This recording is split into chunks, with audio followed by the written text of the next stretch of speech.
अस्सलामुअलैकुम वरहमतुल्लाहि वबरकातुहू। मैं हूं आपकी मेज़बान नाजिश खान और आप देख रहे हैं आपका अपना चैनल नूर रिएक्शन ब्लॉग। जैसे कि आपने गरीबों की उर्फ़ी जावेद का ब्लॉग देखा ही होगा कि कितनी बड़ी बड़ी बातें करती हैं, कितनी डींगें हाँकती हैं। इनको ये नहीं पता कि अब से कुछ दिन पहले मैं अपने ही ब्लॉग में सोशल मीडिया पर ऑन द कैमरा बैठकर किस बात को कह चुकी हूँ। और मैंने इनसे पहले भी कहा था कि आंटी जी अगर आज का ब्लॉग बनाया करें तो अपने कल के ब्लॉग को जो है आप स्टडी कर लिया करें। क्योंकि जब इंसान सच बोलता है तो उसको प्रॉपर अपने अल्फाज याद रहते हैं, पर जब वो उस झूठ को अपने सच के रैपर में लपेट कर आता है तो वो खुद इस चीज़ को भूल जाता है कि मैंने कल क्या बोला था। और इनकी हमेशा एक ही गलती है कि ये अपनी स्टडी अच्छे से नहीं करती, बस ये दूसरे दिन का ब्लॉग अपना बनाना स्टार्ट कर देती हैं। अब इन्होंने कुछ टाइम पहले कहा था, जब ये अपने घर की पूरी बात को सोशल मीडिया पर लेकर आई थी और लोगों ने इन्हें ट्रोल किया था कि आपको ऐसा नहीं करना चाहिए था। लाख इनका आदमी कितना ही बुरा था, वो हद दर्जा उसके अंदर दुनिया के कीड़े हैं।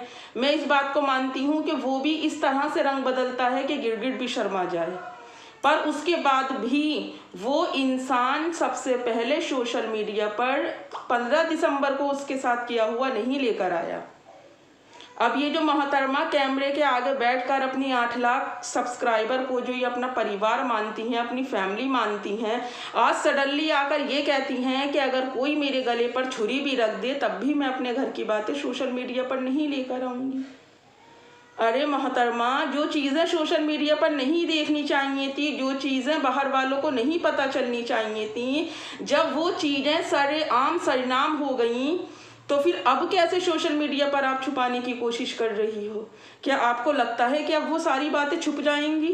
आपको लगता है कि आपके झूठ के पैर ज़्यादा दिन तक चल जाएंगे? आंटी जी, अगर आप ऐसे ही झूठ बोलोगी और ऐसे ही अपने झूठ को सच बनाकर बोलोगी तो इसी तरह से आप जलील और रुस्वा होती रहोगी।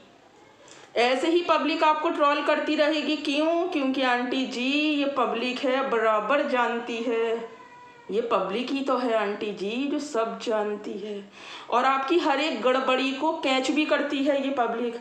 अगर आप इसी तरह से इस अपनी 8 लाख सब्सक्राइबर की फैमिली का सी बनाएंगी तो आंटी आपके व्यूज़ भी गिरेंगे, एक बात आपकी पकड़ी भी जाएगी। अगर आप इसी चीज़ को सच की बुनियाद पर लेकर अगर सोशल मीडिया पर आकर बैठेंगी तो आप इस चीज़ को भी देखना, आपको हर एक चीज़ में कामयाबी मिलती चली जाएगी। अब दूसरी बात, उम्रह करने के बाद क्या सर ढकने को ही पर्दे का नाम दिया गया है? मेरी बातों से मिर्चियाँ तो बहुत लगती हैं। जो इनके ख़रीदार हैं आकर फिर वो बैड कमेंट्स करते हैं, तो मैं उनकी ही आंखें खोलने के लिए ये सवाल वापस कर रही हूँ कि उम्रह करने के बाद क्या सर ढकने के नाम को ही पर्दा करार दिया गया है? नहीं दिया गया।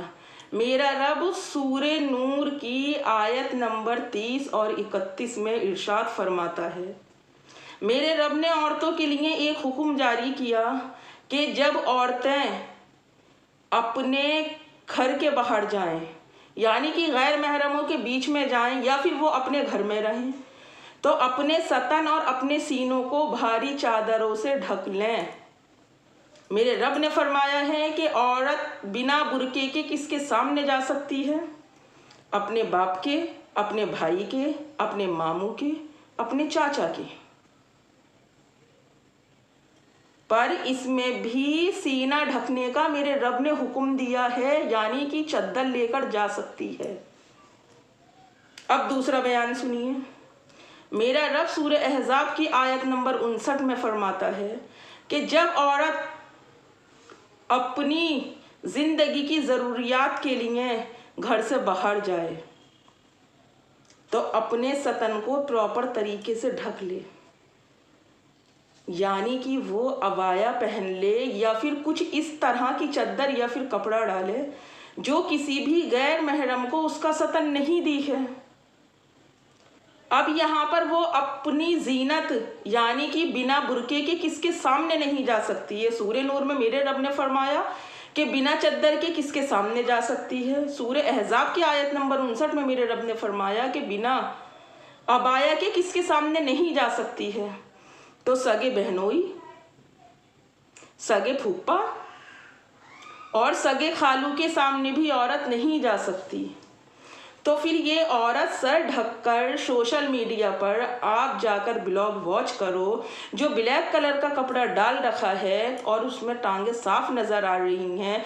ये नालायक बेटा जो मम्मी का अपनी वीडियो शूट करता है, क्या ये भी इतना ही बड़ा ला इल्म है? इसे भी दीन का कोई इल्म नहीं है कि ये अपनी माँ को टोक सके, अपनी माँ को रोक सके, अपनी माँ के लिए नेकी का जरिया बन सके। ये भी कैमरा उठाकर मैंने कितनी बार कह दिया कि ऐ नादान, जब अपनी माँ का ब्लॉग अपलोड करे, जब अपनी माँ का वीडियो अपलोड करे तो तेरी माँ को अगर पता ना चले तो तू इस बात का इल्म रख कि कहाँ पर मेरी माँ की बेपर्दगी हो रही है और कहाँ नहीं हो रही है। आप चेक करें, पूरी प्रॉपर टांगे दिख रही हैं उस ब्लैक कलर के कपड़े में। तो उम्रह के नाम पर ये इस तरह का पर्दा कर रही हैं, उम्रह के नाम पर ये सर ढककर अपना ढोंग दिखा रही हैं। जब पूरा सकन, जब ये सड़क पर जा रही हैं तो हर एक गैर महरम की निगाह में आ रहा है। खुद भी, मैंने इनसे पहले भी कहा था, ये खुद भी गुनहगार बन रही हैं, जवान बेटे को भी बना रही हैं, और तो और सड़क पर हर उठने वाली निगाह जो है वो गुनहगार बन रही है। कहाँ गई ये? सुनार की दुकान पर, वहां पर हार पहना, हार पहनते हुए सर के वो पीछे को जो वो इतनी सारी वो रखा था ना अमरूद बालों का, वो भी दिख गया, आगे का सीना भी दिख गया। तो मैं इन अपनी सच की जो देवी हैं इनसे ये सवाल करना चाहती हूँ, क्या वाकई इस चीज़ का नाम पर्दा है? जिस सोने को वहां पर ट्राई करके देख रही थी, आप कहती हो कि इस सुनार से मेरे फैमिली रिलेशन है। जो सोना खरीदने के लिए आपको उनकी शॉप पर जाना पड़ा, तो वो तो आप उनके घर बैठकर भी मंगवा सकती थी, या फिर अलग हटकर भी चेक करके देख सकती थी कि मैं कितनी खूबसूरत लग रही हूँ। पर ये ज़रूरी था कि वहाँ पर कितने गैर महरम बैठे थे, और अगर वहाँ पर 6 बैठे थे तो 3 की निगाह आपके सतन पर हर हालत में गई होगी। क्या इसी चीज़ को इस्लाम में पर्दा कहा गया है? क्या यही पर्दे का नाम है? फिर जो मुसलमान आकर कमेंट्स करके कहते हैं आपको इसके अलावा कोई काम नहीं है, तो फिर सोच लो कि तुम अगर इनके गुनाह को अच्छाई में तोलकर इनका साथ दे रही हो तो ये तो अपने गुनाह की जिम्मेदार हैं, आप भी प्रॉपर जवाब दोगे। अब दूसरी बात कितनी खूबसूरत कही हमारी आंटी जी ने कि मेरे गरीब नवाज कभी मुझे खाली हाथ नहीं बुलाते। बेशक अल्लाह के वली अल्लाह से तुम जिस बात के लिए दुआ को बोलोगे इंशाअल्लाह तबारक व तआला, ये यकीन कामिल हर मुसलमान का है, वो दुआ आपकी कबूल होगी। अब मैडम जी कहती हैं कि मेरी ज्वेलरी की सब तारीफ करते हैं, पर मैं ये चीज़ कभी सोशल मीडिया पर लाकर बताती नहीं हूँ। तो मैं अपनी पब्लिक से सवाल करना चाहती हूँ कि वो जिस औरत ने 31 दिसंबर की रात अपने बेटे को किस करते हुए सोशल मीडिया पर दिखाया था, तो वो औरत की अगर ज्वेलरी की कोई तारीफ करेगा तो वो नहीं दिखाएगी। जिस औरत ने नुमाइश की, ये अंबाल लगा दिया, जिस औरत को नुमाइश करते हुए ये हया नहीं आई कि मैं अगर कुछ कर रही हूँ तो इसका असर मेरे ऊपर, मेरे आमाल के ऊपर और मेरी फैमिली के ऊपर और मेरे बच्चों के ऊपर क्या पड़ेगा।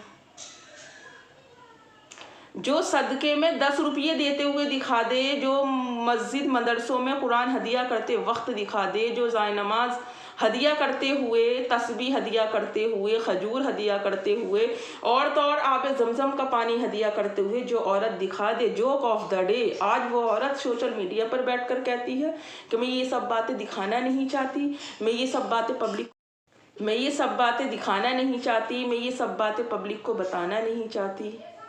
आंटी, ये तो अपने आप में ही एक ताज्जुब है। आंटी, झूठ के पैर ज़्यादा दिन नहीं चलते हैं, चलता है झूठ पर ज़्यादा दिन नहीं चलता है। एक न एक दिन सच बाहर आता ही है। जितनी जल्दी आप इस बात को समझ लें, जितनी जल्दी आपकी अकल में मेरी ये बात आ जाए। ये कहती हैं मैं दिखावे की ज़िंदगी पसंद नहीं करती, मुझे दिखावा पसंद नहीं है। और जो आए दिन यूट्यूब पर ये पर्चे फाड़ रही हैं दिखावे के। अब मैं इनसे ये सवाल करना चाहती हूँ, बहुत से लोग इस सवाल को सुनने के बाद मेरे कमेंट्स के नीचे आकर कहेंगे कि आप इस चीज़ को क्यों कह रही हो। इनसे ये पूछिए कि जब ये इस्लाम के एक दायरे में रह रही हैं, जब इन्हें अल्लाह और अल्लाह के वलियों से निस्बत है और ये अल्लाह से मोहब्बत करती हैं, ये अल्लाह से खौफ नहीं करती, हर अल्लाह के वली से इनके निस्बत है, तो क्या ये लफ्ज़ निस्बत का मतलब भी समझती हैं कि निस्बत किस चीज़ को कहती हैं। मैंने पहले भी कहा था कि यार की मोहब्बत में, वो चाहे किसी की भी मोहब्बत हो, अल्लाह की अपने बंदे से हो या बंदे की अपने रब से हो या फिर हमारी निस्बत हमारे बुजुर्गाने दीन से हो, तो वो इंसान अपना हर वो एक काम छोड़ता है जिससे कि उसका महबूब नाराज़ हो। और ये कहती हैं कि अल्लाह के वली से मेरी ऐसी निस्बत है, मेरा दिल का ऐसा रिश्ता है। जो औरत नाखून ना काट सके, इनका अब से 1 साल पहले का 31 जनवरी का ब्लॉग जाकर देखो, जिसमें नेल्स बड़ी हैं, यानी कि नेल्स एक्सटेंशन जब भी हुआ था कलर पुत रहा था, आज भी हुआ है। आज विदाउट पैंट है इनके हाथ। तो जब ये क्या कहा था कि मैं नमाज नहीं पढ़ती, मैं किताब पढ़ती हूँ। कौन सी किताब पढ़ती हैं आप? फ़र्ज़ चीज़ को छोड़कर मेरे रब ने किताब, कौन सी किताब को अल्लाह ने फ़र्ज़ बता दिया कि फ़र्ज़ नमाज तो छोड़ दो, वो भी जुम्मे की ऐसी अफजल दिन की नमाज छोड़ दो और किताब पढ़ने के लिए बैठ जाओ। तो आज इनकी नमाज उस बड़े नाखूनों के, यानी कि वापस से नेल एक्सटेंशन होने के बाद कैसे हो रही है। आंटी इतनी भी गड़बड़ी मत करो कि पब्लिक आपका नाम गड़बड़ खाला ही रख दें। इतनी भी गीबत मत करो कि चुगलखोर आंटी नाम पड़ जाए आपका कि आओ आओ चुगली करें। अब मैं आपसे ही सवाल करना चाहती हूँ कि उस वक्त में जब नमाज न हुई थी, तो इस वक्त में क्या इनका नमाज और कुरान हो रहा है? आज फिर कह रही हैं कि मेरे कुरान के 3-4 पन्ने रह गए हैं। ए नालायक औरत, इतना तो अकल में अपनी बैठाई ले, ये भूसा ख़त्म कर दे कि उसे पन्ना नहीं कहते हैं, उसे सफ़ा कहते हैं, सफ़ा। आ गई बात समझ में? और मेरी ये बात बताना ज़रूर कि जो आकर यहाँ पर सच की देवी बनती हो, गरीबों की उर्फ़ी जावेद, क्या जितना पब्लिक को बता रही हो वो सब सच है? आज के लिए आपके लिए मैंने ये सवाल छोड़ दी। चलिए ब्लॉग का यहीं एंड करती हूँ, नेक्स्ट वीडियो में फिर मुलाकात होगी। तब तक अपना और अपनों का ख्याल रखें और मुझे भी अपनी दुआओं में याद रखें। अल्लाह हाफिज़। गड़बड़ आंटी, गड़बड़ करनी बंद कर दो।